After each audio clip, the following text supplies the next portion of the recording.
এই বীৰেন্দ্ৰ শইকীয়া আমাৰ এজন কংগ্ৰেছৰ অতি নিষ্ঠা আৰু খুব ভালকে কাম কৰা মানুহ ল'ৰা আছিল। হিমন্ত বিশ্বৰ পাল্লাত পৰিছিল অলপ চলপ, এতিয়া গুচি আহিলে। আগতে অলপ উলট পালট হৈ গ'ল, এতিয়া কৈছে যে তুমি মোক কিয় নকলা আগতে, তুমি যে ইমান বেয়া মানুহ। তেওঁ যে কি মানুহ তুমি আগতে ক'ব লাগিছিল।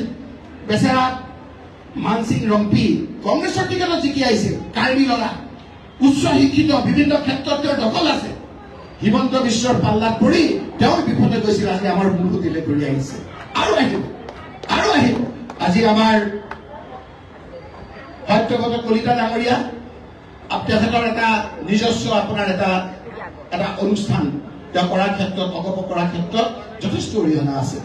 মই অগপা দলটোৰ সমালোচনা নকৰো, কাৰণ অগপা দলটো বিভিন্ন কষ্ট কৰি অগপক জন্ম দিছে। বিৰোধী হ'ব পাৰে, কিন্তু অগপ দলৰ 3জন মানুহে আজি অগপক বিজেপিৰ লগত চামিল কৰি দিলে। তৃণমূল পৰ্যায়ত যিবিলাক অগপ কৰ্মী এতিয়াও কান্দি আছে যে ইমান কষ্ট কৰি কংগ্ৰেছৰ বিৰুদ্ধে আমি যুঁজিলো, তেতিয়াও আমি বিজেপি কৰি থাকিলো। এতিয়া 3জনে আজি দুখ লাগে যে এজিপিৰ পৰা গৈ তোমালোকে বিজেপিৰ চিম্বল লগাই তোমালোকৰ ফটোবিলাক দিছা, এজিপিৰ নিচিনা এটা দলক বিজেপিৰ লগত চামিল কৰি দিছা। দুদিন পিছত চাব তৃণমূল পৰ্যায়ত অগপৰ বিস্ফোৰণ হ'ব, সকলোৱে আহি কংগ্ৰেছত আহিব। আমি হাত পাঙল দি সকলোকে আহ্বান কৰিছো, আহক আমি গৌৰৱ গগৈ ডাঙৰীয়াৰ নেতৃত্বত এনে এখন সমাজ গঢ়ো য'ত আমাৰ কোনো ধৰণৰ ভেদাভেদ নাথাকিব।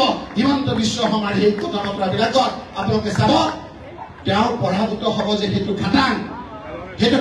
তেলেংগানাত যেনেকৈ কেচিআৰ আজি নাইকিয়া হৈ গ'ল, বিভিন্ন ঠাইত যেনেকৈ স্বেচ্ছাচাৰী মুখ্যমন্ত্ৰী নাইকিয়া হৈ গৈছে, মাত্ৰ কেইটামান দিন ৰখক, হিমন্ত বিশ্ব শৰ্মা আজি সকলো জাতি জনগোষ্ঠীয়ে প্ৰত্যাখ্যান কৰিব।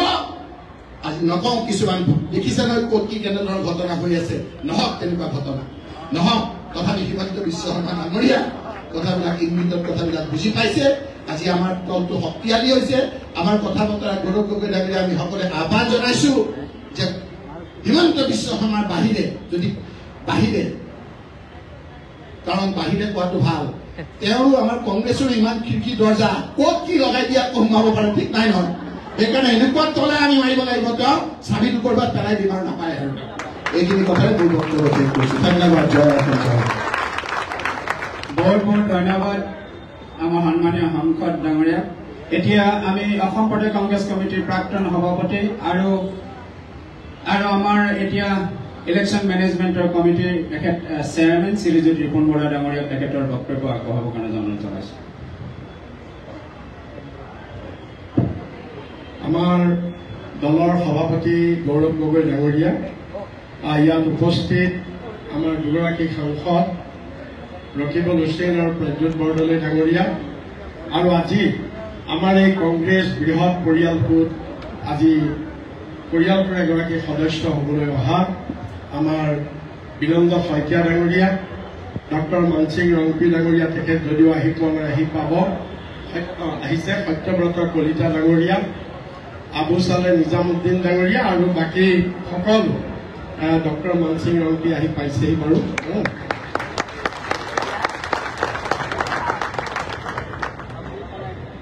মই বেছি নকওঁ, গৌৰৱ গগৈৰ ভাষণ আপোনালোকে শুনিব। আৰু আজিৰ দিনটো বৰ সাংঘাতিক, চাৰিওফালে হুলস্থুল। কি বোলে 10 ছেপ্টেম্বৰ, কালিৰ পৰা পৰহিৰ পৰা বোমা ফুটিব, বিভিন্ন ধৰণৰ এটম বোম, হাইড্ৰজেন বোম, পানী বোম, বিভিন্ন ধৰণৰ কথা ওলাই আছে। গতিকে আজিৰ দিনটো সেইকাৰণে সকলোৰে উৎকণ্ঠা। এতিয়াও সাংবাদিকে আমাক সুধিলে, আৰু সাংবাদিকে সুধি কৈছে যে নাই এতিয়া দেখিলো সময় আছে নহয়, গধূলিলৈকে আছে, গধূলিও দিব পাৰে। আমি কৈছো গধূলি কিয়, ৰাতি 12টা বজাতো দিব পাৰে, কি আপত্তি আছে। এতিয়া কথাটো হ'ল যে মই দীঘলীয়া নকৰো, মাত্ৰ এটা কথা কৈ শেষ কৰিম।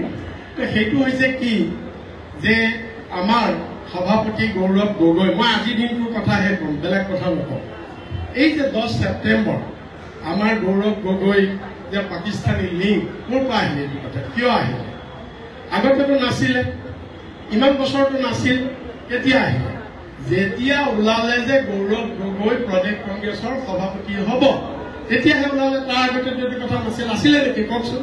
নাই, তেওঁ ওলালে। তেতিয়া ওলালে এতিয়া আমাৰ হিমন্তই, মই হিমন্ত বুলিয়ে কৈছো, মুখ্যমন্ত্ৰী ডাঙৰীয়াই দেখিলে যেতিয়া কি কৰা যায় কি, কাৰণ গৰু চূৰতটো পেলাব নোৱাৰি গৌৰৱ গগৈ, মাটি চূৰতো পেলাব নোৱাৰি, আৰু মই যেনেকে চাৰিওপিনে চৰকাৰী মাটি লৈছো, মোৰ পত্নীয়ে লৈছে, মোৰ ল'ৰা ছোৱালীয়ে লৈছে, 17 টকা 21 টকা কোম্পানী, এইবিলাকতো গৌৰৱ গগৈক পেলাব নোৱাৰি। আৰু অন্যান্য কেলেংকাৰীটো একোতেই পেলাব নোৱাৰি। কি কৰা যায়? গৌৰৱ গগৈটো আহিলেতো মোৰ শেষ, মোৰতো শেষ। গতিকে তেতিয়া ভাবি ভাবি ভাবি উলিয়ালে যে অন্যটো উপায় নাই, উপায় লগাই দিওঁ কি পাকিস্তানলৈ যোৱা বুলি কৈ দিলে। গতিকে সেই তাৰ পৰা আহিছে এই বস্তুটো, তাৰ পৰা আহিছে, অন্য কথা একো নাইকিয়া। মই সকলো কংগ্ৰেছক মই এখন প্ৰেছ কনফাৰেন্স কৰি তেওঁক চেলেঞ্জ কৰিছো, এটা উত্তৰ দিব নোৱাৰিলে, এটা উত্তৰ দিব নোৱাৰিলে ডক্টৰ হিমন্ত বিশ্ব শৰ্মা। এতিয়া আজি আমাৰ কংগ্ৰেছৰ আপোনালোকে ইউ ফৰগেট, আজি 10 ছেপ্টেম্বৰ বাদ দিয়ক, কালিলে দিব, পৰহিলে দিব, যোনদিনা দিয়ে ৰিপৰ্ট, SIT ৰিপৰ্ট দিয়ক। আমি SIT ৰিপৰ্ট আমি পানীত উঠুৱাই দিম, ব্ৰহ্মপুত্ৰত উঠুৱাই দিম আমি SIT ৰিপৰ্ট। কোনো ভেলু নাই। এতিয়া হিমন্ত বিশ্বক আমি চেলেঞ্জ কৰিছো, তুমি যে কৈছিলা যে মই মুখ্যমন্ত্ৰী এৰিম, তুমি এতিয়া এৰিবানে নাৰা? আমি কংগ্ৰেছে সেইটো তুমি যে কৈছিলা যে মই ঘৰলৈ নাযাওঁ, ঘৰলৈ নাযাওঁ, গতিকে তুমি এতিয়া ঘৰত থাকিবা নে নাথাকা আমি চাম। আৰু তোমাৰ কাৰণে আমি এটা বৃদ্ধাশ্ৰম ঠিক কৰি থৈছো, এটা বৃদ্ধাশ্ৰম আমি ঠিক কৰি থৈছো। আমি কংগ্ৰেছে তাত তোমাক ৰাখিম। গতিকে তুমি ৰেডি থাক। যে বন্ধুসকল, আজি এটা ভাল বিগিনিং। আৰু এটা কথা আছে, সদায় হিষ্ট্ৰী ৰিপিট ইটসেল্ফ। কিছুমান কাম আপুনি কৰিবলৈ দৰকাৰ নাই, মাত্ৰ সময়ৰ কথা মনে মনে পঢ়ি থাকক, নিজৰ কাম কৰি যাওক। প্ৰকৃতি এনেকুৱা, সি নিজে নিজে আহি আকৌ আগৰ জেগাত পাবহি। গতিকে হিষ্ট্ৰী ৰিপিট ইটসেল্ফ। কংগ্ৰেছৰ পৰা বহুত মানুহ গুচি গৈছিল 16 চনত, বিজেপি আহিছিল, আমাৰ মানুহক ধৰি বান্ধি ফুচুলাই নিছিল। তেওঁলোকৰ এই 10 বছৰ আমাৰ সহিবলৈ টান হৈছিল, এতিয়া পুনৰ ৰিপিট হবলৈ গৈ আছে। এই আৰম্ভণি হৈছে ৰিপিট, আৰু বহুত মানুহ আহিব। গাঁওবিলাকত অলৰেডি জইনিং হৈছে, আপোনালোকে জানে, বিভিন্ন ধৰণে গাঁওবিলাকত জইনিং হৈছে। এতিয়া আমাৰ প্ৰদেশ পৰ্যায়ত, ৰাজ্যিক পৰ্যায়ত এই ডাঙৰ ডাঙৰ নেতাবিলাক এতিয়া লাহে লাহে আহিব। মাত্ৰ আপোনালোক সকলো সাজু হওক, 26ৰ কাৰণে সাজু হওক। এটাই মনত ৰাখিব, 26ৰ যুঁজ কংগ্ৰেছ বিজেপিৰ নহয়, 26ৰ যুঁজ গৌৰৱ গগৈ হিমন্ত বিশ্ব নহয়, 26ৰ যুঁজ হৈছে আমি নিজে জীয়াই থকাৰ যুঁজ। আমাৰ ল'ৰা ছোৱালী, নাতি পুতি, আমাৰ ভাষা, আমাৰ স্বাভিমান, আমাৰ সংস্কৃতি, আমাৰ অস্তিত্ব জীয়াই ৰখাৰ যুঁজ। আৰু এই যুঁজত নেতৃত্ব দিব গৌৰৱ গগৈয়ে, এই যুঁজত নেতৃত্ব দিব কংগ্ৰেছ পাৰ্টীয়ে। আৰু আপোনালোক সকলো সৈনিক হৈ এই যুঁজ দখল কৰি এই যুঁজত জয়ী হৈ বিজেপি হিমন্ত বিশ্ব শৰ্মাক ব্ৰহ্মপুত্ৰত বিসৰ্জন দিবৰ কাৰণে আপোনালোক সকলো প্ৰস্তুত হওক। সকলোকে ধন্যবাদ জনাই মোৰ বক্তব্য সামৰণি মাৰিছো। জয় হিন্দ, জয় আই। বহুত বহুত ধন্যবাদ জ্ঞাপন কৰিছো। এতিয়া মই প্ৰদ্যুৎ ভূঞাক মাইক্ৰফোনটো আগবঢ়াই দিছো। আমাৰ মাজত আহি উপস্থিত হৈছে প্ৰাক্তন বিধায়ক ডক্টৰ মানসিং ৰাংপি ডাঙৰীয়া। প্ৰদেশ কংগ্ৰেছৰ পৰা আমি তেখেতক এখন ফুলাম গামোচাৰে আদৰণি জনাবলৈ অনুৰোধ জনাইছো। ইয়াৰ লগে লগে আমাৰ ৱেষ্ট কাৰ্বি আংলং জিলাৰ সভাপতি আদাস্তি মুংহি আৰু তেওঁৰ জিলাৰ কাৰ্যকৰ্তাসকল আহিছে। তেওঁ একেলগে আমাৰ ডক্টৰ মানসিং ৰংপি আৰু আমাৰ মঞ্চত থকা বিশিষ্ট অতিথিসকলক সম্বৰ্ধনা জনাব বিচাৰিছে।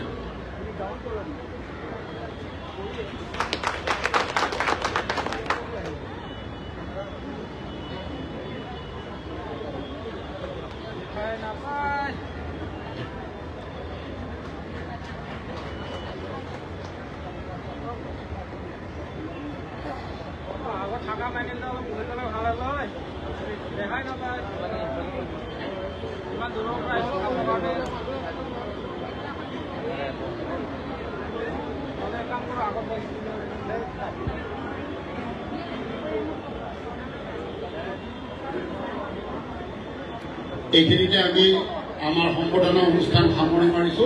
বিপুল গগৈ ডাঙৰীয়াক পৰৱৰ্তী কাৰ্যসূচী চলাই দিবৰ বাবে অনুৰোধ জনাইছো। বহুত বহুত ধন্যবাদ। সকলোৱে নিজৰ নিজৰ আসনত শৃংখলাবদ্ধভাৱে বহি থাকক।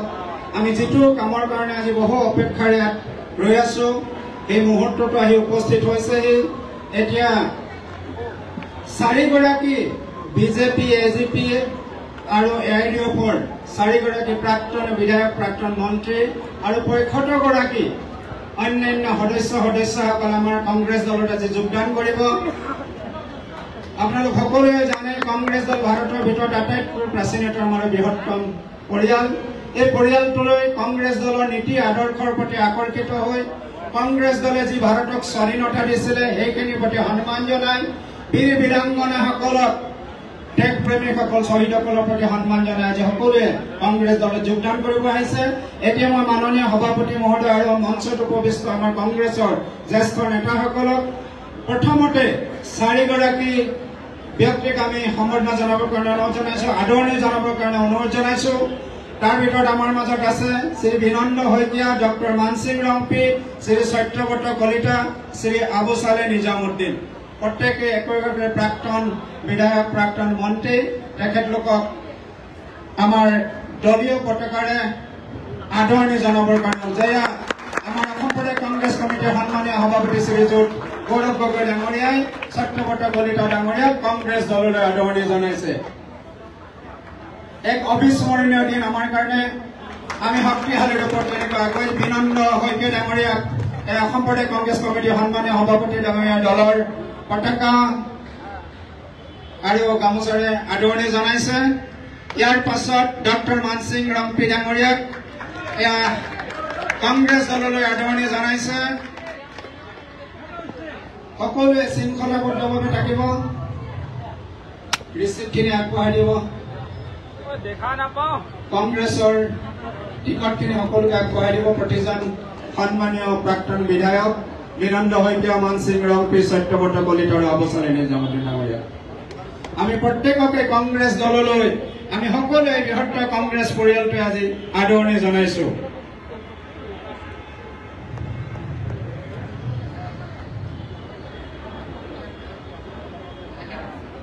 এতিয়া মই প্ৰাক্তন বিধায়ক বৰ্তমান আমাৰ কংগ্ৰেছ দলৰ সদস্য ডক্টৰ মানসিং ৰংপি ডাঙৰীয়াক তেখেতৰ বক্তব্য আগবঢ়াবৰ কাৰণে অনুৰোধ জনাইছো। ডক্টৰ মানসিং ৰংপি।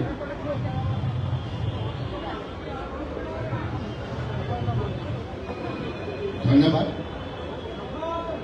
আজি গুৱাহাটী ৰাজীৱ ভৱনত বিশেষ সভা পতা ইয়াত উপস্থিত আমাৰ সাংসদ আৰু মাননীয় অসম প্ৰদেশ কংগ্ৰেছ কমিটিৰ সভাপতি গৌৰৱ গগৈ ডাঙৰীয়া, লগতে উপস্থিত আমাৰ সাংসদ লক্ষ্মী হুছেইন ডাঙৰীয়া, সাংসদ প্ৰদীপ পট্টনায়ক ডাঙৰীয়া, লগতে উপস্থিত আমাৰ সতীৰ্থ বিশেষকৈ বিনন্দ শইকীয়া ডাঙৰীয়া প্ৰাক্তন বিধায়ক, আমাৰ সতীৰ্থ সত্যব্ৰত কলিতা আৰু আমাৰ সতীৰ্থ আমাৰ কৈ জ্যেষ্ঠ সকলোৰে আবু সালে নিজামুদ্দিন, লগতে মঞ্চত উপবিষ্ট আমাৰ অসম প্ৰদেশ মহিলা কংগ্ৰেছ কমিটিৰ সভানেত্ৰী মীৰা বৰঠাকুৰ ডাঙৰীয়াৰ পৰা আৰম্ভ কৰি সকলো উপস্থিত আমাৰ বিধায়ক, ইয়াত জ্যেষ্ঠ নেতাসকল আৰু লগতে উপস্থিত আমাৰ সকলো শুভাকাংক্ষী আৰু কংগ্ৰেছ প্ৰেমী ৰাইজ সকলোকে নমস্কাৰ জ্ঞাপন কৰিছো। নমস্কাৰ। আজি আৰু কাৰণতে সেইটোও ক'ব লাগে, জুঠাইও ক'ব লাগে, এতিয়া মানে কোনোবাইও ক'ব লাগে। ঠিক আছে, ইমানে কওঁ বাৰু। আপোনালোকে নাজানে মই আজি কিমান সুখী।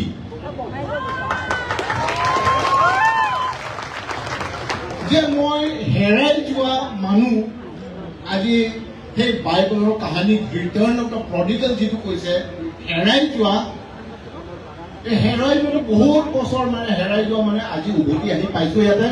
আৰু মই তাতকৈ বেছি সুখী হ'ল যে মোক গ্ৰহণ কৰিছে ইয়াতে।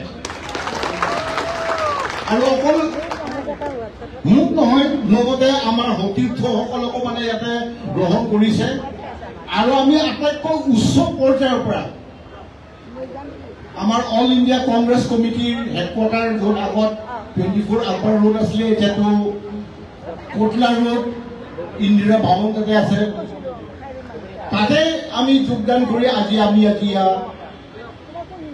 ৰাজীৱ ভৱনত আহি পাইছোঁ য'ত মোৰ পলিটিকেল কেৰিয়াৰ আৰম্ভ হৈছে আৰু য'ত মোৰ পলিটিকেল কেৰিয়াৰ মাজতে ক'ৰবাত মানে ভাঙি পেলাই ইয়াৰ পৰা আকৌ আৰম্ভ হ'ব আৰু সকলোৰ মানে আশীৰ্বাদ লৈ ইয়াত আমি নিশ্চয় আমাৰ আগত ক্ষমা কৰিব মই আহি পাওঁতে অলপ দেৰি হ'ল আমাৰ জ্যেষ্ঠ নেতা ৰিপুণ বৰা ডাঙৰীয়াই কৈছিলে যে 2026 চনত ইয়াতে আমি সকলোৱে মানে ভাল যুঁজ দিব আৰু আপোনালোকে যাতে উৎসাহ যিটো ইয়াত দেখুৱাইছে সকলো ইয়াত উপস্থিত হৈছে যে যুঁজটো যিটো আমাৰ সভাপতিয়ে ক'ব এই যুঁজ হ'বই এই যুঁজ হ'বই এই যুঁজ হ'বই এই কথাটো মানে আমাৰ মনত মানে এই যিটো সোমাই দিছে আমি আজি সকলোৱে সেই যুঁজৰ কাৰণে প্ৰস্তুত আৰু ইয়াতে বিশেষকৈ আমাৰ সতীৰ্থ বিনন্দ শইকীয়া ডাঙৰীয়াই জানে 2015 চনত আগষ্ট 19 তাৰিখ যিটো তাতে উৎসাহ হৈছিলে বৰঝাৰ বিমান বন্দৰত সেইটো উৎসাহতকৈ আজিহে উৎসাহটো বেছি হৈছে তাৰ পৰা ইয়াত ৰাজীৱ ভৱনলৈকে কৰাটো এইটো মামুলি কথা এইটো আমি কেটেলিষ্ট মাত্ৰ আৰু কেটালাইটিক ৰিয়েকশ্যন হ'লে আকৌ তাতকৈ বহুত ডাঙৰ ৰিয়েকশ্যন হয় তাৰমানে চায়েন্সৰ কথা জানা মানুহ ধেৰ আছে ইয়াতে সেইকাৰণে তালি বজাইছে ভাল অসমতে মানে চায়েন্স পোৱা হৈছে এনেইতো এই কৰোণা ভাইৰাছ মহামাৰীৰ আগতো মাত্ৰ 17% চায়েন্স কৰিছিলে আৰু মহামাৰী এই হোৱাৰ পিছতো এতিয়া এই হ্ৰাস কৰি গ'ল 12%লৈকে কিন্তু আজি কিছু মানে এই তালি বজাইছে চায়েন্স পঢ়া মানুহ এতিয়াও আছে আৰু আজিতো ক'বলৈ বিশেষ একো নাই আপোনালোকে মোক যিটো আদৰিছে আৰু সদূৰ আমাৰ কাৰ্বি আংলঙৰ পৰা যেতিয়া আদৰিব আহিছে বিশেষকৈ ৱেষ্ট কাৰ্বি আংলঙৰ পৰা যে আমি সকলো ইয়াতে উপস্থিত হৈছোঁ আৰু আমাৰ নিজৰ সমষ্টিত গৈ পেলাই নিজৰ জিলা কংগ্ৰেছ কমিটিত গৈ পেলাই তাতে আমি মানে ইয়াতকৈ আৰু ডাঙৰ সভা হ'ব বুলি আশা কৰি দুই এষাৰ ইহঁতে দেখাবলৈ নমস্কাৰ জয় হিন্দ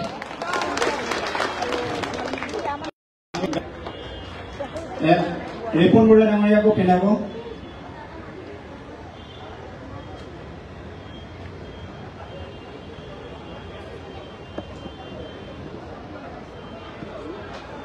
আমাৰ দলৰ তৰফৰ পৰা সকলোকে গান্ধী টুপি হিৰত দি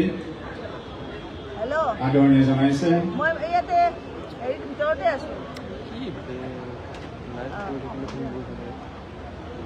এয়া আবু চালেহ নিজামুদ্দিন ডাঙৰীয়া তেখেতক সম্ভাষণ জনাইছে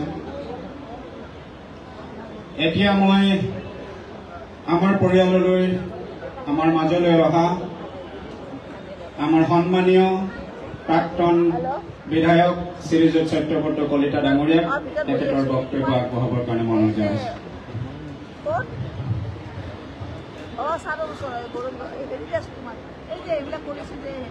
প্ৰথমে ইয়াত উপস্থিত সকলোকে মোৰ নমস্কাৰ আৰু সেৱা জনাইছোঁ আজিৰ এই অনুষ্ঠানত উপস্থিত থকা অসম প্ৰদেশ কংগ্ৰেছ কমিটিৰ সন্মানীয় সভাপতি লোকসভাৰ উপদলপতি গৌৰৱ গগৈ ডাঙৰীয়া আমাৰ দুগৰাকী সাংসদ সন্মানীয় ৰঘুভূষণ ডাঙৰীয়া প্ৰদ্যুৎ বৰদলৈ ডাঙৰীয়া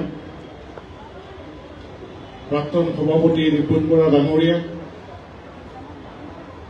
ৰাণী ৰাণা বাইদেউ মীৰাবাই ঠাকুৰ মোৰ ভাতৃবোৰ ৰেকিবুদ্দিনকে ধৰি সকলোকে আজি নন্দিত আছে কাৰণ আমি এতিয়ালৈকে বুলি আছিলোঁ বিপুল গগৈ ডাঙৰীয়া সকলোকে মোৰ তৰফৰ পৰা ধন্যবাদ জনাইছোঁ আৰু ইয়াত সন্মুখত বহি থকাবিলাক মই এতিয়া কংগ্ৰেছ AGP এইবিলাক শব্দ আহিব কিন্তু বেছিভাগ মানে মোৰ চিনাকিৰ ঠাইতে আছে তাৰমানে AGP হ'লেও চাগে আগতে বহুত কংগ্ৰেছী মানুহক মই চিনি পাইছিলোঁ আজি এইটো কথা অনুভৱ হৈছে বিপৰীতটো ঘৰৰ নিচিনা বহুত মানুহ তেনেকুৱা আছে এইকাৰণে প্ৰথমে আমাৰ মাধৱদাস বৈশ্য ডাঙৰীয়া আছে বহুত দিনৰ পৰা তেখেতে কংগ্ৰেছত যোগদান কৰাৰ কাৰণে মোক কৈছিলে ধন্যবাদ আপোনাৰ কথাটো আজি উলিয়ালে। আৰু ইয়াত উপস্থিত থকা ভাৰতবৰ্ষৰ স্বাধীনতাৰ ইতিহাসেৰে সমৃদ্ধ ঐতিহ্যমণ্ডিত কংগ্ৰেছ দলৰ সন্মানীয় কৰ্মকৰ্তাসকল সকলোকে মোৰ তৰফৰ পৰা মই মোৰ সম্ভাষণ আৰু আপোনালোকৰ ঘৰলৈ অহাৰ সুযোগ দিয়াৰ কাৰণে ইয়াৰ নেতৃত্ব সকলোকে মোৰ তৰফৰ পৰা ধন্যবাদ জ্ঞাপন কৰিছোঁ। মই আজি ইয়াত বহু কথাই ক'ব পাৰোঁ, ইমান কথা নকওঁ, কাৰণ মই যিসকলে আজি ছ'চিয়েল মিডিয়াৰ যুগ, বাতৰি কাকতৰ যুগ, টিভি চেনেলৰ যুগ, মই বহু কথাই যিখিনি কথা মই আজি ইয়াৰ ৰাজীৱ ভৱনত ক'বলগীয়া এই কথাখিনি মই বহুদিন আগতে মই কৈ আহিছোঁ। কিন্তু যিদিনাই হিমন্ত বিশ্ব শৰ্মাই সকলো কথাতে তদন্ত হ'ব, শাস্তি দিম, আৰু যিদিনাই ক'লে যে বিধায়ক হোৱাৰ পিছত কি খাব সেইকাৰণে গৰু কেইটামান কৈছে তাতো চকু দিব লাগে নে, অৰ্থাৎ গৰু চৰুক সুৰক্ষা দিয়াৰ দিনৰ পৰা মই ভাবিছোঁ এই দুপৰ বজাৰৰ থকাৰ কোনো পৰিৱেশ নাই। গতিকে আপোনালোকে সকলোৱে মহাভাৰতৰ কথা জানে, এতিয়া ভাৰতীয় জনতা পাৰ্টী পতনৰ আগজানি নহয়, আৰু এই অহংকাৰ আমি এই হিমন্ত বিশ্ব শৰ্মা চৰকাৰ, মোদী চৰকাৰৰ মাজত এই অহংকাৰ, মই মতাৰি অহংকাৰ, জনসাধাৰণৰ কথা গুৰুত্ব নিদিয়াৰ এই পৰিৱেশ আহিছে। আমি কংগ্ৰেছ দল বিভিন্ন সময়ত চৰকাৰত আছো, কেতিয়াবা বিৰোধীত আছো, কেতিয়াবা নাই, কিন্তু মই এই কথাই ক'ব কওঁ যে আজি গৌৰৱ গগৈ ডাঙৰৰ নেতৃত্বত অধিকাৰ কাৰণে আজি এই সমগ্ৰ অসমক, সমগ্ৰ ভাৰতবৰ্ষক আজি গৌৰৱ গগৈ যি ধৰণে এক পৰিৱৰ্তনকামী বিশেষকৈ যুৱ শক্তিক আগবঢ়াই দিবৰ কাৰণে সক্ষম হৈছে, তাৰ কাৰণে মই তেওঁক ধন্যবাদ জ্ঞাপন কৰিছোঁ। আৰু মই আজি এটা কথাই আপোনালোকক ৰাজহুৱাভাৱে প্ৰতিশ্ৰুতি দিলোঁ যে আমি গৌৰৱ গগৈৰ লগত আছোঁ আৰু তেওঁৰ যুঁজখনত আমি সৈনিক হিচাপে কাম কৰিম। কাৰ নিচিনা আন্দোলন বিৰোধিতা কৰিবলৈ সংকোচ কৰে সি কেতিয়াও জাতীয়তাবাদ হ'ব নোৱাৰে। যিটো জাতীয়তাবাদে অসম চুক্তি এখন কাৰণৰ পিছত নাইকিয়া হৈ গ'ল, আৰু তাৰ মন্ত্ৰীত্বলৈ আমি বহি থাকিম অসম চুক্তি ৰূপায়ণ মন্ত্ৰী। মই ৰাজহুৱাভাৱে আজি ৰাজীৱ ভৱনৰ পৰা সুধিছোঁ, বিভিন্ন সময়ত মই সুধিছোঁ কোনোখন চুক্তি ৰূপায়ণৰ কাৰণে অতুল বৰা ডাঙৰীয়া চুক্তি ৰূপায়ণ মন্ত্ৰী মোক বুজাই দিয়ক, কাম অমিত শ্বাহে কৰিম বুলি আমাক ৰাজহুৱাভাৱে প্ৰতিশ্ৰুতি দিছিল।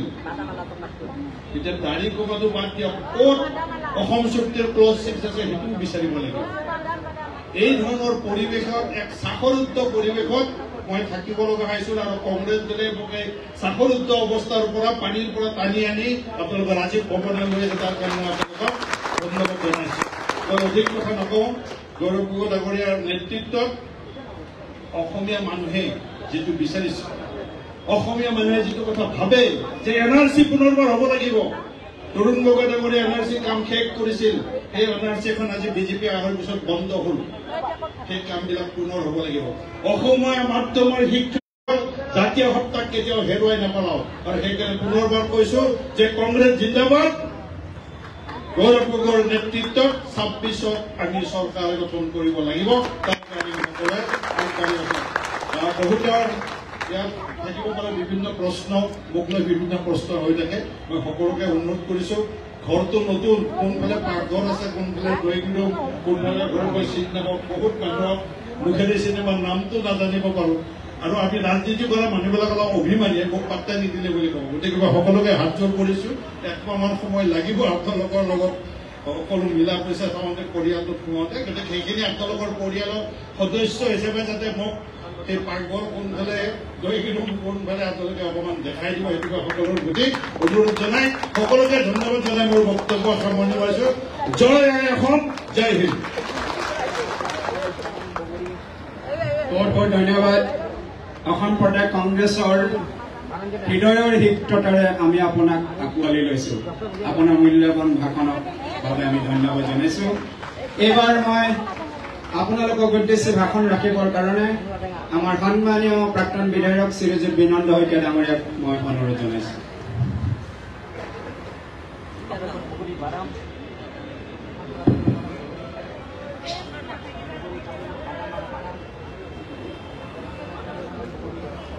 অসম প্ৰদেশ কংগ্ৰেছ কমিটিৰ মাননীয় সভাপতি সাংসদ লোকসভাত বিৰোধী দলৰ উপদলপতি শ্ৰী গৌৰৱ গগৈ ডাঙৰীয়া,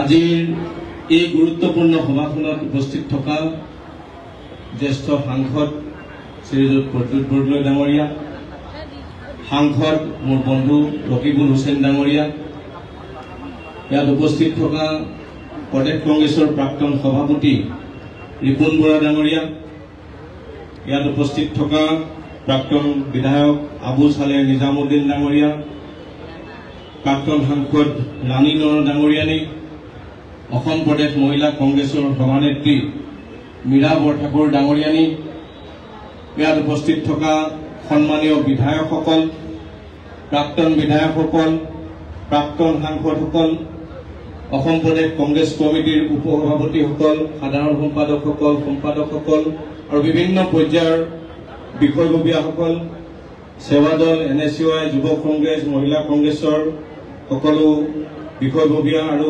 কৰ্মীবৃন্দ, ইয়াত উপস্থিত থকা জ্যেষ্ঠ কংগ্ৰেছীসকল আৰু লগতে আজিৰ এই সভাখনলৈ বিভিন্ন প্ৰান্তৰ পৰা অহা মোৰ সতীৰ্থসকল, বন্ধুসকল, বান্ধৱীসকল, মই সকলোকে মোৰ অন্তৰৰ পৰা নমস্কাৰ জনাইছো।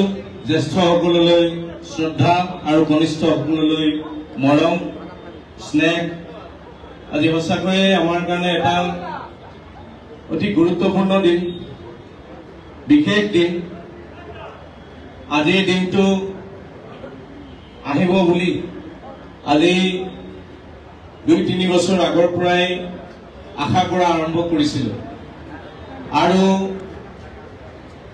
কংগ্ৰেছ দলৰ নেতৃবৃন্দ, বিশেষকৈ AICC প্ৰেসিডেন্ট মল্লিকাৰ্জুন খাৰ্গে ডাঙৰীয়া, আমাৰ নেতা ৰাহুল গান্ধী ডাঙৰীয়া, KC বেণুগোপাল ডাঙৰীয়া, জিতেন্দ্ৰ সিং ডাঙৰীয়া আৰু বিশেষভাৱে প্ৰদেশ কংগ্ৰেছৰ সভাপতি গৌৰৱ গগৈ ডাঙৰীয়াৰ সদিচ্ছাত আমি এৰি যোৱা এই দলটোলৈ পুনৰ আহিবলৈ সক্ষম হলো। আমাক এই সুবিধা তেওঁলোকে দিলে। এই সুযোগতে মই কংগ্ৰেছ দলৰ নেতৃবৃন্দ আৰু সমূহ কংগ্ৰেছ পৰিয়াললৈ ধন্যবাদ আৰু কৃতজ্ঞতা জ্ঞাপন কৰিছো যে আমি এসময়ত এৰি যোৱা দলটোলৈ মোক পুনৰ আহি ইয়াত যোগদান কৰিবলৈ, এই দলটোৰ হৈ সেৱা কৰিবলৈ এটা সুবিধা তেওঁলোকে প্ৰদান কৰিছে। মই আজি পুনৰ জন্ম লাভ কৰিছো বুলি ক'ব পাৰো, কাৰণ আজি যিটো মোৰ বাৰ্থডে 10 ছেপ্টেম্বৰ মোৰ আজি জন্মদিন। মোৰ জন্মদিনৰ দিনাই মই প্ৰদেশ কংগ্ৰেছৰ মজিয়াত 10 বছৰৰ পিছত আহি মই প্ৰদ্যুৎক কৈছো যে মোৰ 10 বছৰ হ'ল। 15 চনৰ নৱেম্বৰ মাহত শেষবাৰৰ কাৰণে মই ইয়ালৈকে আহিছিলো আৰু আজি 25 চনৰ নৱেম্বৰ পৰা নাই যদিও প্ৰায় 10 বছৰ হ'বলৈ হৈছে আৰু তাকো মোৰ জন্মদিনৰ দিনটো। গতিকে ইয়াৰ পুনৰ জন্ম নহয় কি, ইয়াত মই আজি ৰাজনৈতিকভাৱে পুনৰ জন্ম লৈছো কংগ্ৰেছ দলৰ মজিয়াত আৰু মৃত্যু পৰ্যন্ত মই আপোনালোকক কৈছো এই দল এৰি আৰু আমি কতো নাযাওঁ। মৃত্যু পৰ্যন্ত এই দলৰ হৈ সেৱা কৰিম। দলৰ নেতৃত্বই যি ধৰণে কাম কৰিবলৈ কয়, দলৰ নেতৃত্বই যি ধৰণে আমাক খটুৱাই, দলৰ নেতৃত্বই যি ধৰণে দায়িত্ব দিয়ে, সেই দায়িত্ব পালন কৰিবৰ কাৰণে সাজু হৈ আহিছো আৰু সেই দায়িত্ব আমি সঠিকভাৱে পালন কৰিবলৈ চেষ্টা কৰিম। বন্ধুসকল, জ্যেষ্ঠসকল, কনিষ্ঠসকল, আজি মই কিয় পুনৰ কংগ্ৰেছ দললৈ আহিলো, এইলৈ ইতিমধ্যে বহু প্ৰশ্ন উত্থাপন হৈছে। 10 বছৰৰ পিছত এই দলটোলৈ অহাৰ বহু কাৰণ আছিল। কাৰণ মই যেতিয়া দল এৰি গৈছিলো, মই অনুভৱ কৰিবলৈ আৰম্ভ কৰিছো আজি কেইবছৰৰ পৰা, 2-3 বছৰ আগৰ পৰা, যে মোৰ সেই সময়ৰ সিদ্ধান্তটো, কংগ্ৰেছ এৰি যোৱা সিদ্ধান্তটো, এইটো এটা অপৰিণত ৰাজনৈতিক সিদ্ধান্ত বুলি ক'ব পাৰি। এইটো এটা অপৰিণত ৰাজনৈতিক সিদ্ধান্ত আছিল আৰু কিছু পৰিমাণে এইটো আৱেগো জড়িত আছিল। এতিয়া যিবিলাক ব্যক্তিয়ে এই আৱেগ সৃষ্টিত ইন্ধন যোগাইছিল, আমাৰ দৰং জিলাৰ কথা কৈছো, সেইসকল এতিয়া আঁতৰি গৈছে, সেইসকল এতিয়া কংগ্ৰেছত নাই। কংগ্ৰেছৰ MLA হৈ থাকি সেইসকলে এতিয়া বেলেগৰ লগত হলিগলি কৰি কংগ্ৰেছৰ বিৰুদ্ধাচৰণ কৰি আছে। সেই সময়ত আমি সেইকাৰণে কিছু আৱেগিক হৈছিলোঁ বা আমি খৰতকীয়া সিদ্ধান্ত লৈছিলোঁ, বহুত বেছি ভাবি গুণি চোৱা নাছিলোঁ। যিটো কথাই মোক আজি অনুতপ্ত কৰে, যিটো কথাৰ কাৰণে মই আজি অনুতাপ কৰিছোঁ, আৰু সেই অনুতাপৰ অগণিত দগ্ধ হৈ মই আজি পুনৰ কংগ্ৰেছ দললৈ ঘূৰি আহিছোঁ। এটি আশাৰে যে এই দলত থাকি অন্যায়ৰ প্ৰতিবাদ কৰি যাম, সাম্প্ৰদায়িকতাৰ প্ৰতিবাদ কৰি যাম, ধৰ্মৰ ভিত্তিৰ ৰাজনীতিৰ প্ৰতিবাদ কৰি যাম, আৰু ভ্ৰষ্টাচাৰ দুৰ্নীতিৰ প্ৰতিবাদ কৰি যাম। এই সংকল্প লৈ আজি এই দললৈ আকৌ আহিছোঁ।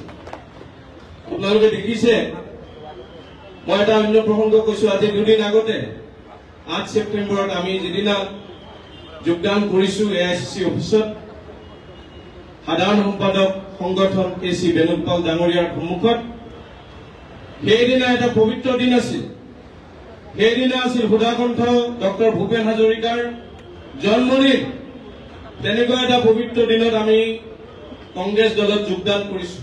সেইটোৱে মোক বহুত বেছি আনন্দ দিছে, কাৰণ আমি দিনবাৰ চাই এনেকুৱা ৰাজনৈতিক কামবিলাক কৰোঁ, কিন্তু আমি দিনবাৰ নোচোৱাকৈ আমাৰ নেতৃত্বই আমাক সেই পবিত্ৰ দিনটোত কংগ্ৰেছ দললৈ লৈ আহিল। মই এই কথাটো এইকাৰণে অৱতাৰণা কৰিছোঁ যে আজি বিজেপি চৰকাৰে অসমত সুধাকণ্ঠ ভূপেন হাজৰিকাৰ জন্ম শতবাৰ্ষিকী ৰৌজাল বৌজালকৈ পাতিছে। সুধাকণ্ঠ ডক্টৰ ভূপেন হাজৰিকাৰ জন্ম শতবাৰ্ষিকী উদযাপন কৰি তেওঁলোকে এক ধৰণৰ ৰাজনীতি কৰিছে। শতবাৰ্ষিকী অনুষ্ঠিত কৰক, আমি বেয়া নাপাওঁ, কিন্তু সুধাকণ্ঠৰ আদৰ্শ কি আৰু সেই দলটোৱে এই চৰকাৰে কৰি আছে কি? সুধাকণ্ঠ ভূপেন হাজৰিকাই সদায় সমন্বয়ৰ কথা কৈছিল, সম্প্ৰীতিৰ কথা কৈছিল। প্ৰতিটো গীতত সুধাকণ্ঠ হাজৰিকাই আমাৰ অসম ভূমিৰ সকলো শ্ৰেণীৰ জাতি গোষ্ঠী ধৰ্ম সম্প্ৰদায় মিলিজুলি থকাৰ কথা কৈছিল। এতিয়া যিটো দলে সাম্প্ৰদায়িক বিষয়বস্তু বিয়পাবৰ কাৰণে অনবৰতে চেষ্টা কৰি থাকে, যিটো দলে ধৰ্মৰ ভিত্তিত ৰাজনীতি নকৰিলে তেওঁলোকৰ ভৰিৰ তলৰ মাটি নাইকিয়া হৈ যায়, যিটো দলে অনবৰত সাম্প্ৰদায়িক বিষয়বস্তু বিয়পাই থাকে, যিটো দলে গৰুৰ মাংস দলিওৱা গাহৰিৰ মাংস দলিওৱা ৰাজনীতিটো কৰি থাকে, সেই দলৰ সুধাকণ্ঠৰ জন্ম শতবাৰ্ষিকী পালন কৰাৰ নৈতিক অধিকাৰ নাই বুলি মই ক'ব খোজো। কাৰণ সুধাকণ্ঠই সমন্বয়ৰ সমাজৰ কথা কৈছিল। হিন্দু মুছলমান খ্ৰীষ্টান জৈন বৌদ্ধ সকলো ধৰ্মৰ লোকক সকলোকে এই অসমখনত মিলি জুলি সমন্বয়ৰ সমাজ গঢ়াৰ সমন্বয়ৰ আদৰ্শৰ কথা কৈছিল। গতিকে বিজেপি দলৰ এই যে ধৰ্মৰ ভিত্তিত কৰা ৰাজনীতি, বিজেপি দলৰ এই যে সাম্প্ৰদায়িক বিষয়বস্তু বিয়পোৱা ৰাজনীতি, ভ্ৰষ্টাচাৰৰ ৰাজনীতি, সিন্ডিকেটৰ ৰাজনীতি, এইবিলাকৰ বিৰুদ্ধে আমাৰ মনত এটা প্ৰতিবাদ নিজে নিজে গঢ় লৈ উঠিছিল, আৰু সেই প্ৰতিবাদৰ ফলশ্ৰুতি আজি এই সময়খিনি। এই যে মোৰ মনৰ ভিতৰত এই তেওঁলোকৰ এই কৰ্মকাণ্ডৰ বিৰুদ্ধে এটা প্ৰতিবাদ জাগৃত হবলৈ আৰম্ভ কৰিছিল, তাৰ আজি এয়া বাস্তৱ প্ৰতিফলন। আজি ৰাজীৱ ভৱনৰ মজিয়াত অসম প্ৰদেশ কংগ্ৰেছ কমিটিৰ আজি এই কাৰ্যালয়ৰ মজিয়াত আজি সেই কথাবিলাকৰ বাস্তৱ প্ৰতিফলন হৈছে। আমাৰ মনৰ ভিতৰত উমি উমি জ্বলিবলৈ আৰম্ভ কৰা সাম্প্ৰদায়িক ৰাজনীতি, ধৰ্মৰ ৰাজনীতিৰ বিৰুদ্ধে আমাৰ মনত সৃষ্টি হোৱা ক্ষোভৰ অগণিত আজি আমি এটা ইয়াত বাস্তৱ প্ৰতিফলন দেখিলো। আমি কংগ্ৰেছ দললৈ ঘূৰি আহিলো। এতিয়া আমি সমন্বয়ৰ ৰাজনীতি কৰিম, সম্প্ৰীতিৰ ৰাজনীতি কৰিম। গতিকে বন্ধুসকল, মই দীঘলীয়া কথা আৰু ক'ব খোজা নাই। যোৱা দিনবিলাকত মই খুব ওচৰৰ পৰা ভালকৈ ৰাহুল গান্ধী ডাঙৰীয়াৰ ভাৰত জোড়ো যাত্ৰা মই চাইছো। ভাৰত জোড়ো যাত্ৰাৰ যি লক্ষ্য আৰু উদ্দেশ্য, সেই উদ্দেশ্যই আমাক অনুপ্ৰাণিত কৰিছে। মই আপোনালোকক পঢ়াই নকওঁ, ৰাহুল গান্ধী ডাঙৰীয়াৰ প্ৰতিটো যাত্ৰাৰ লাইভ ভিডিঅ' মই চাইছো, আৰু যিবিলাক মানুহক সৰ্বসাধাৰণ লোকক যি ধৰণে লগ কৰি যি বাৰ্তা ৰাহুল গান্ধী ডাঙৰীয়াই দিবলৈ বিচাৰিছে বা দিছে, সেই বাৰ্তাৰে আমি অনুপ্ৰাণিত হৈছো, আৰু তাৰে প্ৰতিফলন আজি আমি ভাৰতীয় জাতীয় কংগ্ৰেছলৈ ঘূৰি আহিছো। মই আশা কৰো যে মই সকলোকে যিহেতু প্ৰায়বিলাককে মই চিনিয়ে পাওঁ, আৰু সকলোৰে মুখবিলাক মোৰ পুৰণি চিনাকি, মই পুৰণা ঘৰখনলৈ ঘূৰি আহি মই সঁচাকে অতি আনন্দিত যে ইয়াৰ পিছত আমাক যি দায়িত্ব দিব আপোনালোকে যি ধৰণে চলিবলৈ ক'ব সেই ধৰণে চলি আমি সাম্প্ৰদায়িকতাবাদ ভ্ৰষ্টাচাৰ দুৰ্নীতি সিন্ডিকেট ৰাজৰ বিৰুদ্ধে আমাৰ যুদ্ধ চলাই যাম গৌৰৱ গগৈ ডাঙৰীয়াৰ হাত শক্তিশালী কৰি আমি আগুৱাই যাম অসম কংগ্ৰেছত এতিয়া গৌৰৱ যুগ আৰম্ভ হৈছে এই গৌৰৱ যুগত আমি সকলোৱে নিজে নিজে এটা শক্তিশালী সৈনিক হিচাপে আমি যুঁজত অৱতীৰ্ণ হ'ম ইয়াকে কৈ সকলোলৈকে ধন্যবাদ জনাই কংগ্ৰেছৰ নেতৃবৃন্দক পুনৰ ধন্যবাদ জ্ঞাপন কৰি কৃতজ্ঞতা জনাই মোৰ চমু বক্তব্য সামৰণি মাৰিছো ধন্যবাদ জয় হিন্দ বন্দে মাতৰম প্ৰাক্তন বিধায়ক শ্ৰীযুত বিনন্দ শইকীয়া ডাঙৰীয়াক আমি আন্তৰিক ধন্যবাদ জনাইছো আৰু অসম প্ৰদেশ কংগ্ৰেছে আজি আপোনাক জন্মদিনত আমি সকলোৱে শুভকামনা জ্ঞাপন কৰিছো আৰু আপোনালোকে সকলোৱে জানে আমাৰ প্ৰাক্তন সাংসদ ৰকিবুল হুছেইন ডাঙৰীয়াকো এটা জাষ্ট মই বাক্য ক'ব কৈছো যে শীতকাল আহি আছে আৰু শীতকালত বৰলুইতৰ বুকুৱেদি বৈ যোৱা জলাধাৰে ক্ষতীব্ৰ গতিৰে দুই পাৰ সহায় নিয়ে স্খলন আৰু ভূমিস্খলন হয় আজি অসম প্ৰদেশ কংগ্ৰেছেও এই বহনীমান বৰলুইতৰ বুকুৱেদি বৈ যোৱা জলাধাৰৰ সীমাহীন শকতিৰে মহিয়ান হৈ আমি বিজেপি তেওঁলোকক আমি আজি গৰাখহনীয়া আৰম্ভ কৰিম আৰু তীব্ৰতাৰে আমি এই গৰাখহনীয়া কৰিম এতিয়া মই আমাৰ সন্মানীয় প্ৰাক্তন বিধায়ক শ্ৰীযুত আবুচালি নিজামুদ্দিন ডাঙৰীয়াক তেখেতৰ বক্তব্য আগবঢ়াবৰ কাৰণে অনুৰোধ জনাইছো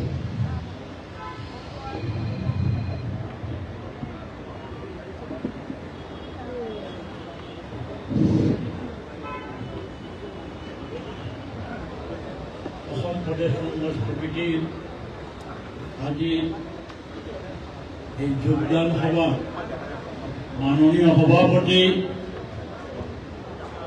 অসম তথা ভাৰতবৰ্ষৰ গৌৰৱ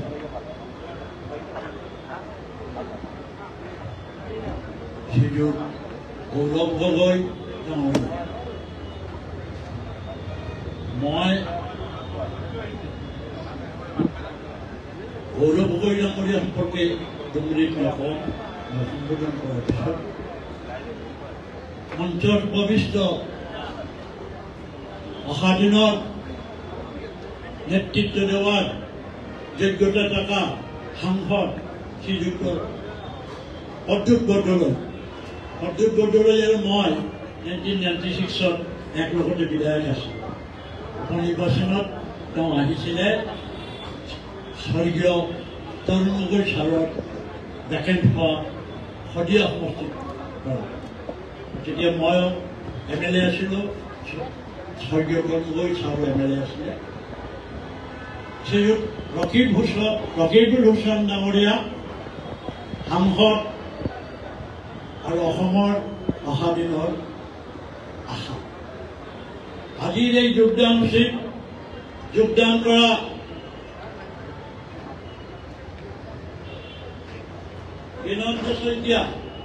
বিনন্দ শইকীয়াক মই বিধায়ক হিচাপে দেখিছোঁ কংগ্ৰেছী বিধায়ক হিচাপে সত্যব্ৰত কলিতা ডাঙৰীয়া তেতিয়া ৰংপি ডাঙৰীয়া আৰু APCC প্ৰাক্তন সভাপতি প্ৰাক্তন সাংসদ শ্ৰীযুক্ত ৰিপুন বৰা ডাঙৰীয়া প্ৰাক্তন কেন্দ্ৰীয় মন্ত্ৰী শ্ৰীমতী ৰাণী ডাঙৰীয়ানী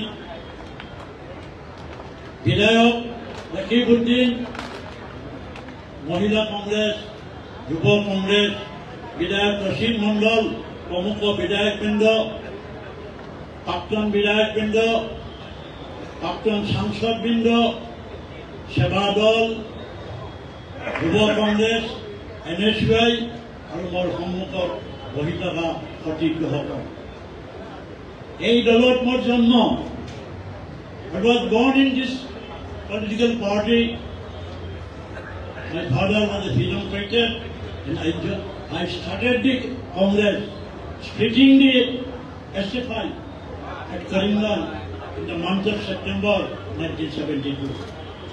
While I got Mongoldoy, after Rajbamshi MP, তেখেতে মোক পাইছে 76, 77 তেখেতে জনতা পাৰ্টি কৰে আমি তেতিয়া আহিছোঁ মই এপ্ৰিল মাহৰ 24 তাৰিখ পৰ্যন্ত 52 ইয়াৰ্ছ এই দলত মই কাম কৰিছোঁ।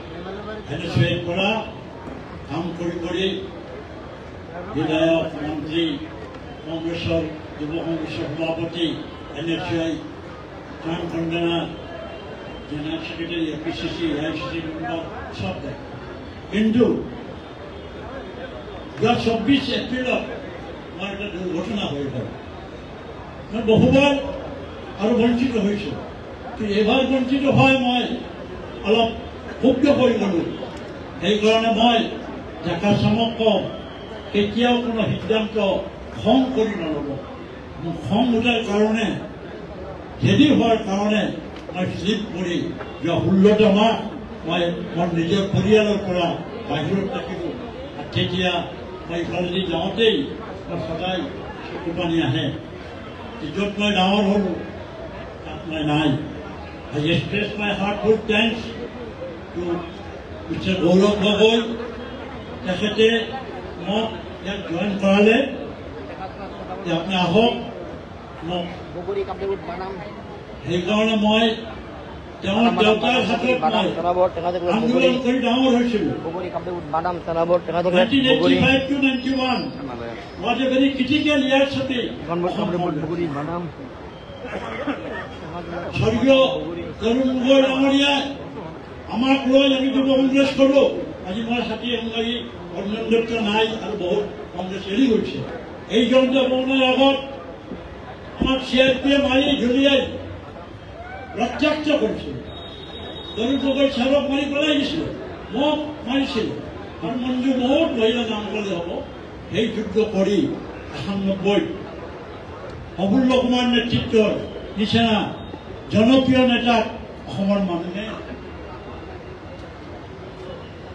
দলিয়াই ব্ৰহ্মপুত্ৰত নদত পেলাই দিলে আৰু কংগ্ৰেছক পুনৰবাৰ আনিলে।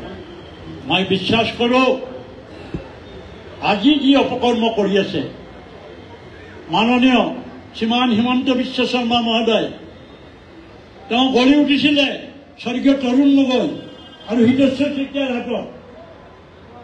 মই আজি সৰু এটা দৃষ্টান্ত যদি কম, গুৰুজন কেনেকুৱা মানে। আমি যেতিয়া MLA মন্ত্ৰী হ'লো ডেকা ল'ৰা, আমি বিচাৰিলোঁ হেদায়তপুৰৰ অফিচটো দখল কৰিম। আজি বলিন্দা নাই ইয়াতে, আমি সেইটো অফিচত ডাঙৰ হৈছোঁ। অটৰি আছে হেদায়তপুৰৰ অফিচটো। তৰুণ গগৈ ছাৰ আৰু হিতেশ্বৰ শইকীয়াই ক'লে, ৰবা তোমালোকৰ অফিচ নাই বাৰাগৰ বচা, চিন্তা নকৰিবা। আমাক নি ডাকি ক'লে ডেকা চামক বোলে এদিন দিবন বৰাও বোলে আমাৰ লগত আছিলে নেকি, ভুৱনেশ্বৰ দিবন বৰা, আমি চবে ঘেৰাও কৰিছোঁ, সেই অফিচটো লওঁ। শৰৎ সিনহা মহোদয় জিন্দা আছে। আমাক ক'লে শুনা, আমি দুজনে তেওঁৰ লগত ডাঙৰ হৈছোঁ, তেওঁক জোৰ জবৰদস্তিত ক্ষমতা দি দখল কৰি ল'ম, নালাগে তোমালোকক অফিচ নাই। এই ঘৰখন কিনি 10-5 কোটি টকাৰ কম নহ'ব। তেতিয়া আমাক 3 মাহ পিছত ইয়াতে আনি ডেকা চামক আমি বহাই দি ক'লে, লোৱা তোমালোকৰ অফিচ। গুৰুজনক কেনেকুৱা মানে। আজি হেমন্ত বিশ্ব শৰ্মা মহোদয় যেতিয়া তৰুণ গগৈ ছাৰৰ ওপৰত কথা কয়, হিতেশ্বৰ শইকীয়াৰ ওপৰত কথা কয়, মোক খুব দুখ লাগে। হ'ব পাৰে বিৰোধী দলত মানুহ যাব পাৰে, তেওঁ গৈছে, তেওঁৰ হাতত গৈছে, কিন্তু গুৰুজনা কেনেবাজনে মাৰিব নালাগে। অসমৰ মানুহে তেওঁক ইমান সন্মান কৰিছে। তেওঁ যিজন গৌৰৱ গগৈক আজি পাকিস্তানী বুলি কৈছে, তেওঁৰ পৰিবাৰক বিদেশী বুলি কৈছে। মই বহি থাকোঁতেই মই মনত পৰিলে গৌৰৱ গগৈ দিয়াৰ দিনা কেনেকুৱা কাম কৰিছিলে এই হিমন্ত বিশ্ব শৰ্মাই। আমি মনত আছে, সেইদিনা তেওঁৰ মনত নপৰিলেনে তৰুণ গগৈ, গৌৰৱ গগৈ বিদেশী পাকিস্তানী, সেইদিনা কংগ্ৰেছ প্ৰেচিডেণ্ট হৈ গ'ল। এইদিন তেওঁৰ মগজত আহি গ'ল, তেওঁক আজকাবাৰ কোনো ৰাস্তা নাই, because God has gifted him to us. 8 বছৰ সংসদীয় ইতিহাসত এই বয়সত এজন নেতা এনেকুৱা গ্ৰহণযোগ্যতা এনেকুৱা মোকাবিলা কৰা মই দেখা নাই মোৰ যোৱা 50 বছৰ দেখা বহুত আহিছে ৰাজনীতি তোমাৰ দেখিছো তোমাৰ মংগলমকো দেখিছো এইবোৰ মানুহ দেখা আছিলে আনন্দ শৰ্মা দেখা আছিলে গোলাম নবী আজাদ দেখা আছিলে কিন্তু গৌৰৱ গগৈ আমাৰ যি বা যেনেকুৱা ধৰণে 8 লক্ষ সুনাম আমাৰ অসমৰ সুনাম উঠাই লৈ গৈছে উচিত আছিলে বিৰোধী দলৰ সব মানুহে গৌৰৱ গগৈ সম্পৰ্কে সমালোচনা নকৰা ব্যক্তিগত হয় আমাৰ বিৰুদ্ধে দলৰ বিৰোধী কৰিব তাই মই বক্তব্য লম্বা নকৰোঁ মই 15-16 মাহ পিছত মই নিজৰ ঘৰলৈ ঘূৰি আহিছোঁ মীৰাই মুখৰ ফালে চাই আছে মন্ত্ৰী আগতে অমিতা কাষত আছিলে কিমান দিন মই নাই মই অত্যন্ত আনন্দিত অত্যন্ত কৃতজ্ঞ মই পুনৰবাৰ আপোনালোকক এইটো ভৰসা দিওঁ যে গৌৰৱ গগৈৰ নেতৃত্ব আৰু এই যে 3খন সাংসদ আমাৰ আছে আৰু 2জন আমি আটাই অহা 26ত এই বস্তাচাৰী হেমন্ত বিশ্ব শৰ্মাৰ চৰকাৰখনক বৰ্ণনা নকৰোঁ ইয়াৰ আগৰ বক্তব্য চব কৰিছে আমি অসমৰ পৰা বিদায় লোৱাৰ সক্ষম অসমৰ মানুহে বিচাৰি আছে নেতৃত্ব চাই এতিয়া নেতৃত্ব পাইছে আপোনালোকক পুনৰবাৰ মই সংগ্ৰামী অভিনন্দন জনাই মই বক্তব্য শেষ কৰিলোঁ মই বক্তব্য শেষ কৰাৰ পিছত মোক মাননীয় সভাপতিয়ে 2 মিনিট সময় দিব লাগে মই এই পৰিয়ালৰ এজন সদস্য আছিলোঁ গৌৰৱ গগৈ অধ্যক্ষ বটলৈ ৰকিবুল হুছেইন সিহঁতে নিৰ্বাচিত হোৱাৰ পাছত মই সম্বৰ্ধনা জনাব নোৱাৰিম বাহিৰত থকাৰ কাৰণে মই 2 মিনিট এখন গামোচা সিহঁতক মই ফুৰাবলৈ অনুমতি দি দিয়াৰ কাৰণ মই সভাপতিক বিচাৰিছোঁ মই পুনৰ আপোনালোকক সংগ্ৰামী অভিনন্দন জনাই মই বক্তব্য শেষ কৰিলোঁ জয় হিন্দ ভাৰতীয় জাতীয় কংগ্ৰেছ জিন্দাবাদ গৌৰৱ গগৈ জিন্দাবাদ ৰাহুল গান্ধী জিন্দাবাদ বহুত বহুত ধন্যবাদ আপোনাক আপোনাৰ বহুমূলীয়া বক্তব্যৰ কাৰণে এতিয়া আমি সকলোৱে অপেক্ষা কৰি থকা আমাৰ মুহূৰ্তটো আমাৰ মাজত উপস্থিত হৈছে আমাৰ প্ৰায় 70গৰাকী ব্যক্তিয়ে আজি কংগ্ৰেছ দলত জইন কৰিব আমাৰ 4গৰাকী প্ৰাক্তন বিধায়কৰ লগতে সকলোকে মই সাজু থাকিবৰ কাৰণে অনুৰোধ জনাইছোঁ আমি এজন এজনকৈ মাতিবলৈ অসুবিধা হ'ব মই যেতিয়া নামবিলাক কৈ যাম আপোনালোকে আহি যাব আগবাঢ়ি আহিব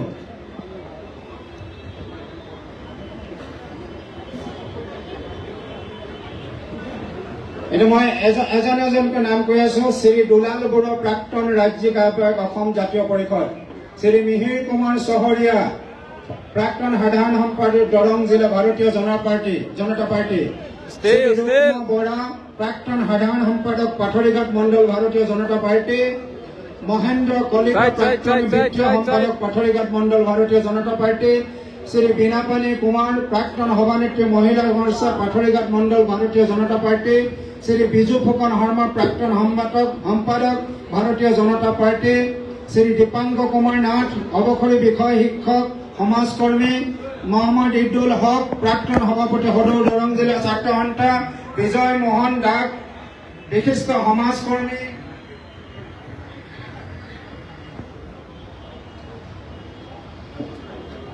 Bhupen Talukdar state secretary Samajwadi Party Anjan Das state general secretary Samajwadi Party Kangana Talukdar contestant candidate of panchayat election Jonali Talukdar ex member of Mahila Morcha AAP Nav Bhatta ex AGP organising secretary Nalbari Juli KG Das state secretary Samajwadi Party Anowar Hussain state secretary SP from Hajo Abhijit Borkotoky state media incharge Samajwadi Party Babita Daring Mahila vice president Samajwadi Party Madhurjya Saikia state general secretary organising secretary Samajwadi party ফৰকৰ্ডিন Ahmed vice president Samajwadi party Yakub van BJP minority Morcha Nagaon Ziaur Rahman BJP minority Morcha পাখিমৰীয়া Ziaur Rahman state secretary Samajwadi party Kaushik Hazarika secretary Assam যুৱ পৰিষদ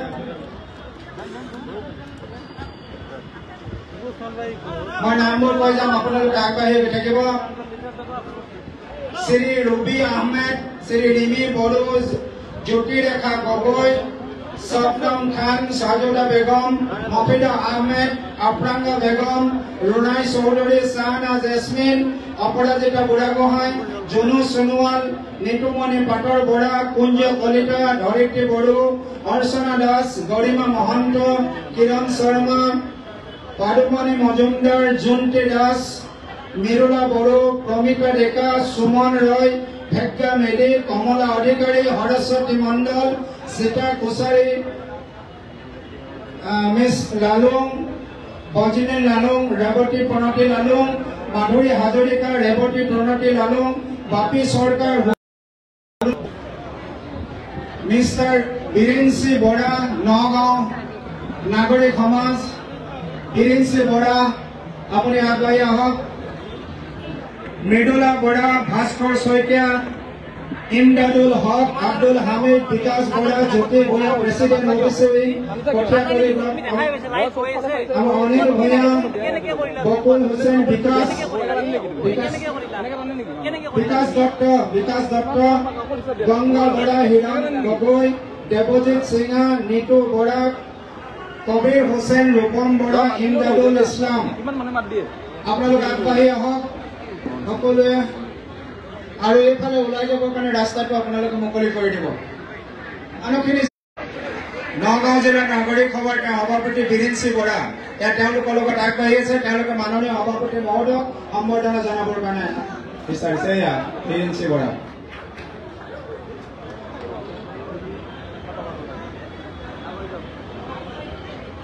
এয়া বীৰেঞ্চি বৰা। তেওঁৰ লগত মই ইতিমধ্যে নামবিলাক already তেওঁলোকক announce কৰিছো। তেওঁৰ লগত অহা সকলোৱে আগবাঢ়ি আহক। ইয়াৰ পাছত মই বৰপেটাৰ পৰা আমাৰ RSSৰ এগৰাকী শক্তিশালী নেতা নিহাৰ ৰঞ্জন চৰকাৰক তেওঁলোকৰ নেতৃবৃন্দক সাজু হৈ থাকিবলৈ কৈছো। নিহাৰ ৰঞ্জন চৰকাৰ তেখেত RSSৰ এগৰাকী লিডাৰ হয়। আজি আমাৰ ৰাজীৱ ভৱনত যোগদান কৰিছে যদিও বৰপেটাৰ বহৰীত তেখেতে 1200 মানুহলৈ যোগদান কৰাৰ কথা আমাক জনাইছে। 1200 মানুহলৈ বৰপেটাৰ বহৰীত তেখেতে যোগদান কৰাব। মোবাইল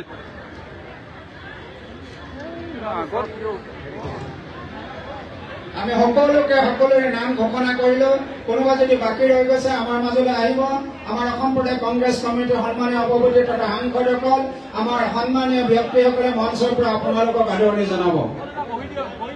কোনোবা যদি ব্যক্তি ৰৈ গৈছে মোৰ ঘোষণা কৰাৰ তালিকাৰ বাদেও আপোনালোক আগুৱাই আহক। আমি আপোনালোকক অসম প্ৰদেশ কংগ্ৰেছৰ বৃহত্তৰ পৰিয়াললৈ আমি আদৰণি জনাম।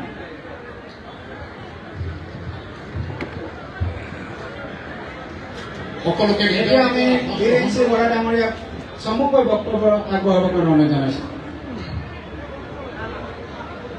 মঞ্চত উপবিষ্ট অসম কংগ্ৰেছ প্ৰদেশ কংগ্ৰেছ কমিটিৰ সভাপতি শ্ৰীযুত গৌৰৱ গগৈ ডাঙৰীয়া, মঞ্চত উপবিষ্ট মাননীয় নগাঁও লোকসভা সমষ্টিৰ সাংসদ শ্ৰীযুত প্ৰদ্যুৎ বৰদলৈ ডাঙৰীয়া, মঞ্চত উপবিষ্ট ধুবুৰী লোকসভা সমষ্টিৰ মাননীয় সাংসদ ৰকিবুল হুছেইন ডাঙৰীয়া, মঞ্চত উপবিষ্ট অসম কংগ্ৰেছ প্ৰদেশ কংগ্ৰেছ মহিলা কংগ্ৰেছৰ সভানেত্ৰী মীৰা বৰঠাকুৰ ডাঙৰীয়া, আমি সমন্বিতে উপবিষ্ট অসম প্ৰদেশ কংগ্ৰেছ কমিটিৰ বিষয়ববীয়া তথা আজিৰ এই যোগদান সভাত বিভিন্ন ঠাইৰ পৰা আহি উপস্থিত হৈ যোগদান কৰা সকলো ৰাইজলৈ মোৰ বৈপ্লৱিক অভিনন্দন আৰু শ্ৰদ্ধা জ্ঞাপন কৰিলো।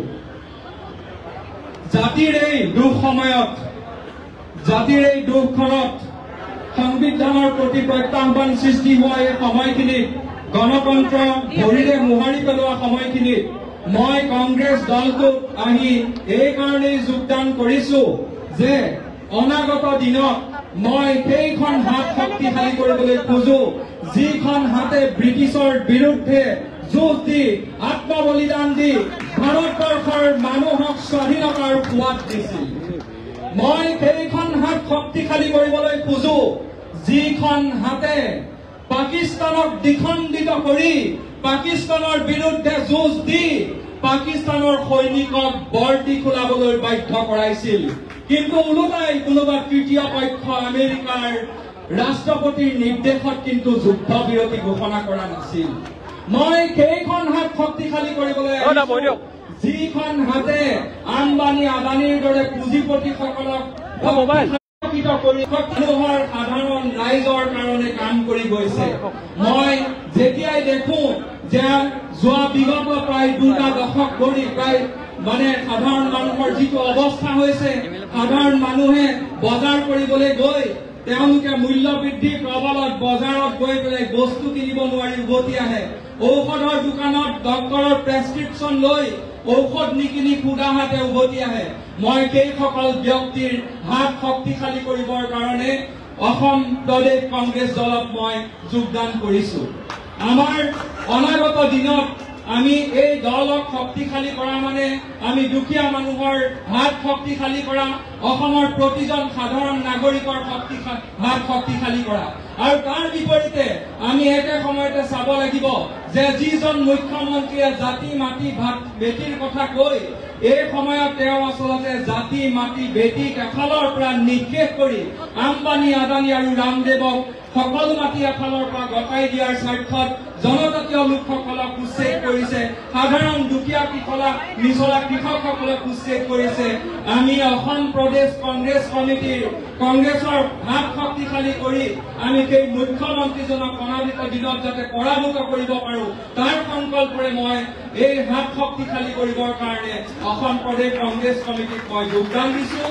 আৰু অনাগত দিনত মুখ্যমন্ত্ৰী গৰাকীক মই ইয়াৰ পৰাই কৈছো, অকমান আগতে তেখেতে বক্তব্য ৰাখিছে যে মাননীয় সভাপতি গৌৰৱ গগৈ ডাঙৰীয়াৰ হেনো ভাগ্যৰ প্ৰতিলিপি ইতিমধ্যে SIT-য়ে লিখিছে। মই মাননীয় মুখ্যমন্ত্ৰী হিমন্ত বিশ্ব শৰ্মা ডাঙৰীয়াক ইয়াৰ পৰাই কৈছো যে আচলতে আপোনাৰ ভাগ্যলিপি অসমীয়া মানুহে, প্ৰতিজন অসমীয়া জাতিপ্ৰেমী মানুহে এফালৰ পৰা লিখি গৈছে। আপোনাৰ ভাগ্যলিপিত লিখা আছে যে 2026 চনৰ পাছত আৰু ক্ষমতাৰ মসনদত আপুনি থাকিব নোৱাৰিব। আপুনি এই ক্ষমতাত মসনদত থকাৰ শাসনৰ গণ্ডিত থকাৰ কাৰণে জাতিটোক খণ্ডিত কৰি দ্বিখণ্ডিত কৰি যেনেকৈ আপুনি গোটেই অসমীয়া মানুহখিনিক এফালৰ পৰা নিষেধ কৰাৰ চিন্তা কৰিছে, গতিকে সেই কাৰণে মই আপোনাক ইয়াৰ পৰা সকীয়াই দিছো। আচলতে আপোনাৰ ভাগ্যলিপিতে লিখা আছে যে অনাগত দিনত আৰু আপুনি শাসনত থাকিব নোৱাৰিব। আপোনাৰ জেল যাত্ৰা আনে কোৱাৰ দৰে ময়ো কৈছো যে অসমীয়া মানুহে অনাগত দিনত হয়তো প্ৰথমজন মুখ্যমন্ত্ৰী দেখিব যিজন মুখ্যমন্ত্ৰীয়ে জেলৰ ভিতৰত তেওঁৰ নিজৰ দিন লিখিব লাগিব, ইতিহাস লিখিব লাগিব। তেওঁ কেনেকৈ কলম কেলেংকাৰী যুক্ত হৈ কেনেকৈ তেওঁৰ পৰিয়ালৰ সা সম্পত্তি বৃদ্ধি কৰিলে, তেওঁ কেনেকৈ তেওঁৰ পুত্ৰক 18 বছৰ হওঁতে 18টা কোম্পানীৰ মালিক কৰালে, তেওঁ কেনেকৈ এফালৰ পৰা অসমৰ মাটি সম্পত্তি দখল কৰিলে, তাৰ কথা চকু পানী ফুটি তেওঁ জেলৰ ভিতৰত যে লিখিব লাগিব এইটো খাটাং। গতিকে মই এটা আটাইতকৈ সুখী এইটো কাৰণেই হৈছো যে মই অসম কংগ্ৰেছত মই যোগদান দিয়াৰ সময়ত মই এনে এগৰাকী সভাপতি পাইছো যিগৰাকী সভাপতি মাথোন মোতকৈ দুমাহৰ জ্যেষ্ঠ আৰু একে সময়তে মই নগাঁৱৰ পৰা যিহেতু আহিছো, গতিকে নগাঁৱতো মই এনে এগৰাকী সভানেত্ৰী পাইছো ৰুণুমণি বৰা, তেখেতো মোৰ সমসাময়িক একে সময়ৰে।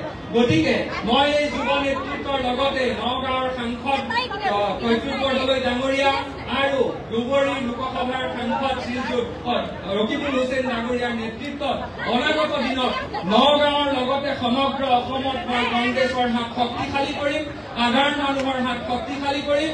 আৰু এই হাতেৰে সৈতে এই যি আচলতে ব্যাপক দুৰ্নীতি আৰু কেলেংকাৰীত জড়িত হৈ পেলাই অসমখন এফালৰ পৰা শেষ কৰা হিমন্ত বিশ্ব শৰ্মা আৰু তেওঁৰ মন্ত্ৰী বৃন্দসকলৰ যি কেলেংকাৰী, সেই কেলেংকাৰী অসমত চিৰদিনৰ কাৰণে মচিবৰ কাৰণে এজন সৈনিক হিচাপে মই অনাগত দিনত কাম কৰি যাম। সকলোকে ধন্যবাদ। জয়